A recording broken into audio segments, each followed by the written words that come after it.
More breaking news tonight. Did the nation's highest-ranking law enforcement officer lie to Congress about his knowledge of a botched government gun trafficking program?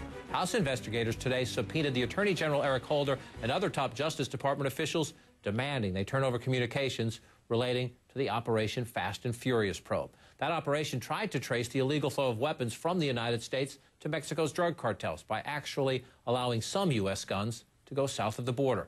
It was shut down after some of those guns turned up at murder scenes in both Mexico and here in the United States. House Oversight Committee Chairman Darrell Issa accuses the Attorney General of lying when he told the committee he didn't learn about the operation until just a few weeks before his testimony last May.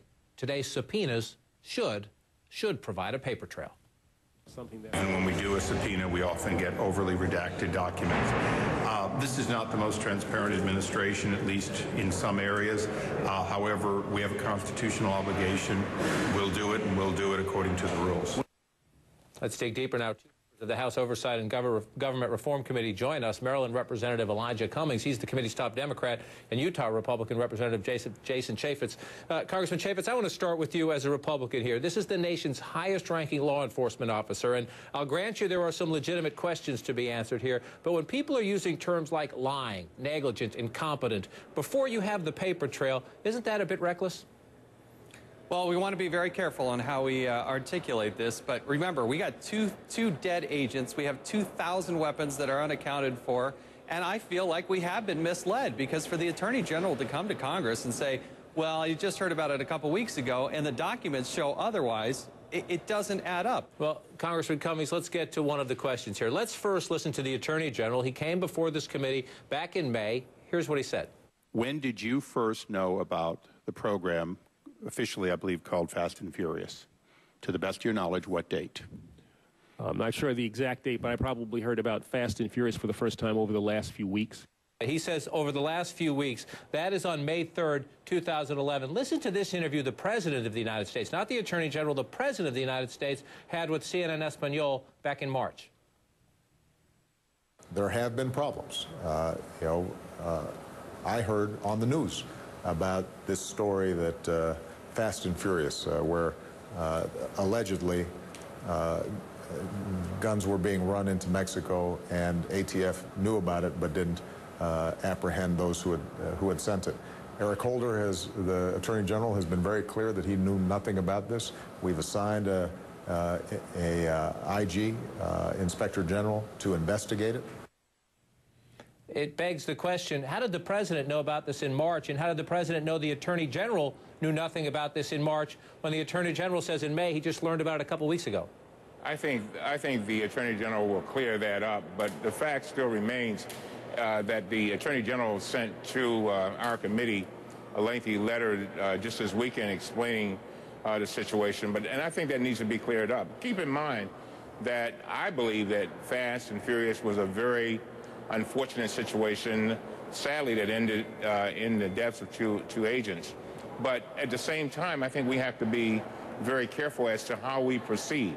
I think we need to go where the evidence leads, but we've got a subpoena that has just been issued that is literally requesting tens of thousands of documents from the Justice Department, and many of these documents are totally unrelated to Fast and Furious. So you got to begin to ask the question, what is this about? Is this about trying to score some political points, or is it about what our committee is supposed to be about, that is government reform, and I emphasize oversight and government reform. Congressman Chaffetz, what about your colleague's point that are you going too far? Are you asking for too much? Are you overstepping your bounds and going from oversight into a political witch hunt? Well, no, we want to make sure that this never, ever happens again. We have 2 dead agents. We have hundreds of crimes committed by these guns. We just in the last few days heard about the Sinaloa cartel having over 100 guns. We essentially gave guns to bad guys that we knew were killing people and doing these nefarious things. So we want to make sure that this never, ever happens again. But there are so many unanswered questions from this administration. They pledge openness and transparency, but that's not what we're getting.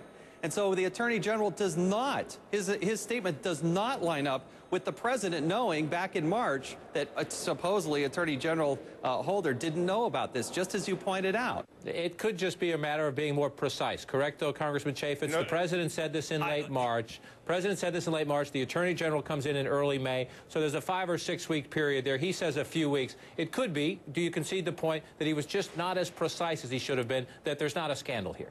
Well, you can see where people can easily conclude it's either incompetence or he's just flat out lying. We want to know. John, not one single person has appeared before our committee saying that Eric Holder was briefed with regard to Fast and Furious and the horrible tactics that were used. Not one.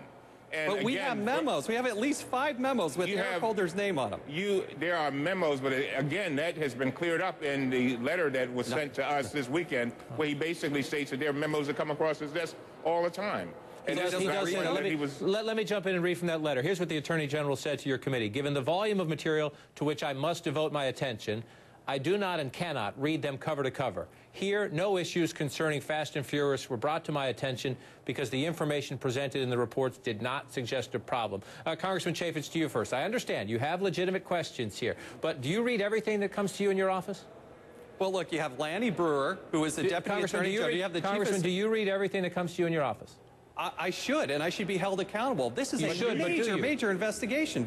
It's a major investigation. And if you have the Chief of Staff and you have the Deputy Attorney General in Lanny Brewer, who got briefed not just once or twice, but on a regular basis, and you have 2 dead agents. The President of the United States knew about this back in March. How can the Attorney General back then in May say that he knew nothing about it until just a couple weeks ago? That does not add up. Congressman Cummings, what does the Attorney General have to do? If you're convinced he can put this behind him, what does he have to do? I think that, John, he has to come up and say what he has said in his letters and make it clear under oath. But at the same time, I want to make sure that we are not harming any pending cases, that we are not putting FBI informants in jeopardy. And the FBI has already said that they are concerned about those kind of things. And when I say in jeopardy, John, I mean possibly being killed. This is serious business. And so I think we have to be very careful with our words and accusing the Attorney General, the highest-ranking attorney in the country, calling him accessory to murder and things of that nature. I think that's totally inappropriate for our committee, and we should not be engaged in that. Congressman Chaffetz, are you putting other lives at risk, additional lives at risk, by demanding this sensitive information?